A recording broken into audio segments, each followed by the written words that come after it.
Let U be the universal set, A be this, B be this, C be this. ಇದು ನಿಮ್ಮ ಪ್ರಶ್ನೆ, ಸರಿನಾ?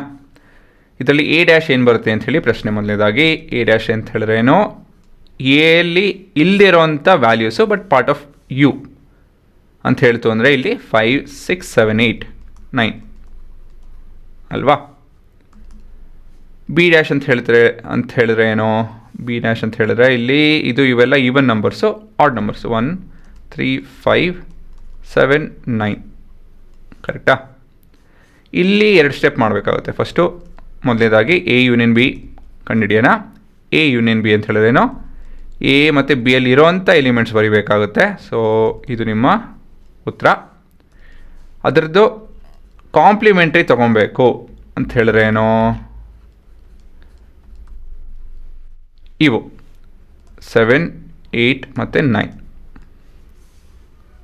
ಸರಿನಾ? Next A union B. A union B ಅಂತ ಹೇಳಿದ್ರೇನೋ 1, 2, 3, 4, 6 ಮತ್ತು 8.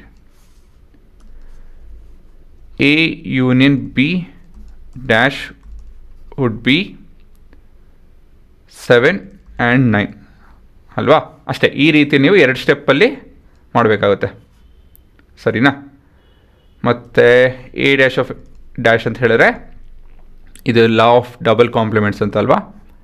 ಅಂತ ಹೇಳಿದ್ರೇನು ಏನೇ ನಿಮ್ಮ ಉತ್ತರ ಬರ್ತ್ಕೊಳ್ಳಿ, ಆಯಿತಾ? ಅದೇನೇನು ಬರೆಯೋದಕ್ಕೆ ಹೋಗಲ್ಲ ನಾನು.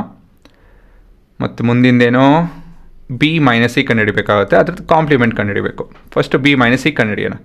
ಬಿ ಮೈನಸ್ ಸಿ ಅಂತ ಹೇಳಿದ್ರೇನೋ ನಿಮ್ಗೆ ಏನೇ ಕನ್ಫ್ಯೂಷನ್ ಇದ್ರೋ ಯಾವುದೇ ಒಂದು ಆಪ್ರೇಷನಲ್ಲಿ ಏನು ಬೇಕಾದ್ರೂ ಮೆಜಾರಿಟಿ ವಿಷಯಗಳನ್ನ ಟೆಕ್ಸ್ಟ್ ಬುಕ್ಕಲ್ಲಿ ಇರೋಂಥ ವಿಷಯ ಇಲ್ಲಿದೆ, ಅದು ಬಿಟ್ಟು ಸ್ವಲ್ಪ ಈ ಕಾಂಪಿಟೇಟಿವ್ ಎಕ್ಸಾಮ್ಸಲ್ಲಿ ಬರೋವಂಥ ಪ್ರಾಪರ್ಟೀಸು ಕೂಡ ಆ್ಯಡ್ ಮಾಡ್ತೀನಿ. ಇದರಲ್ಲಿ ಒಂದಷ್ಟು ಆ್ಯಡ್ ಮಾಡಬೇಕಾಗಿತ್ತು, ಮಾಡಲಿಲ್ಲ. ಹಾಂ, ನಿಮಗೇನೇ ಡೌಟ್ ಇತ್ತು, ನನಗೇನಾದ್ರು ಗೊತ್ತಾಗ್ತಾ ಇಲ್ಲ ಅಂತ ಹೇಳಿದ್ರೆ ಇದನ್ನು ಓಪನ್ ಮಾಡಿ, ಇದರಲ್ಲೆಲ್ಲ ವಿಷಯ ಬೇಕಾಗಿರೋಂಥ ವಿಷಯಗಳಿದೆ.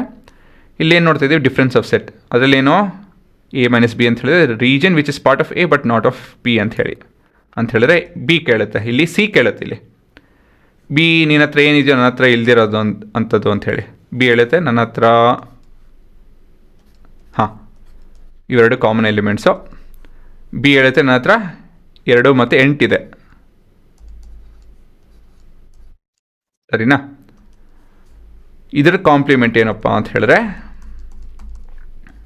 1, 3, 4, 5, 6, 7, 8, 9.